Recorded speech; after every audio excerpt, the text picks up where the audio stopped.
Bismillahirrahmanirrahim. Assalamualaikum warahmatullahi wabarakatuh. Welcome to back my channel Thierry 18 Motovlog. Bagi Anda pemilik mobil bermesin turbo diesel, ada yang harus diperhatikan karena tidak boleh sembarangan dalam mematikan mesin mobil. Mengapa? Alasannya akan saya jelaskan bersama saya Heri. Anda sedang menyaksikan di channel Heri 18 Motovlog. Sebenarnya penjelasan teknik ini sudah ada di dalam buku panduan pemilik mobil tentang cara pemakaian mobil. Jadi setelah berhenti tuas persneleng di posisi P parkir, kita diamkan selama kurang lebih 30-40 detik baru kita matikan. Nah, sahabat otomotif, alasan ini bertujuan untuk mendinginkan keong turbo pada saat bekerja. Jadi di dalam komponen keong turbo ini terdapat turbin untuk memasok udara tambahan ke dalam mesin. Jadi cara kerjanya, turbin ini digerakkan oleh bearing di dalam keong turbo yang dilumasi oleh oli mesin pada saat mesin dalam bekerja aktif. Oli mesin ini akan melumasin bearing pada saat turbin dalam putaran tinggi, kurang lebih bisa mencapai puluhan ribu RPM. Nah, sahabat otomotif, ketika kita tiba-tiba mematikan mesin, oli ini tidak bersirkulasi ke dalam ruang sistem turbo karena kerja mesin telah berhenti dan sirkulasi oli pun telah berhenti.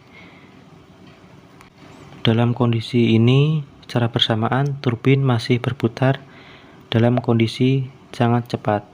Nah, tetapi tidak ada pendinginan pelumasan dari oli. Lama-lama turbin ini akan cepat menjadi panas dan memuai. Ketika dalam keadaan memuai ini, turbin terus bergerak sehingga akan menjepit dinding keong turbo. Nah, hal ini kalau dibiarkan terus lama-lama, turbo akan pecah dan jebol. Nah, sahabat otomotif, jadi itu alasannya mobil bermesin diesel mengapa tidak boleh dimatikan secara tiba-tiba, namun harus menunggu beberapa saat, kurang lebih 30-40 detik.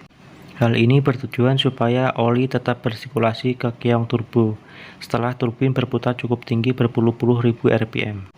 Jadi selain mematikan mesin secara tiba-tiba, jadi pengguna otomotif harus perhatikan juga keawetan mesin juga. Secara keseluruhan, sistem turbo ini bertujuan untuk menambah efisiensi bahan bakar dan juga untuk performa tetap dalam keadaan optimal. Maka dari itu, kita sebagai pengguna mobil bermesin diesel tidak boleh sembarangan. Nah, sahabat otomotif, selain cara mematikan mesin diesel yang tidak boleh sembarangan, harus didukung juga dengan oli mesin yang bagus kualitasnya. Oli mesin tetap kita cek dan lakukan penggantian secara rutin, karena bagaimanapun juga komponen utama pendingin di suatu sistem turbo yaitu oli di dalam mesin. Semakin bagus oli di dalam mesin, maka semakin bagus pendingin turbo di dalam keong turbo. Kalau oli mesin sudah jelek, jadi daya peredam dan pelumasan berkurang, yang nantinya akan merusak komponen turbo dalam jangka panjang. Nah, itu sahabat otomotif tip dan trik dari saya. Semoga bermanfaat. Salam otomotif. Wassalamualaikum warahmatullahi wabarakatuh.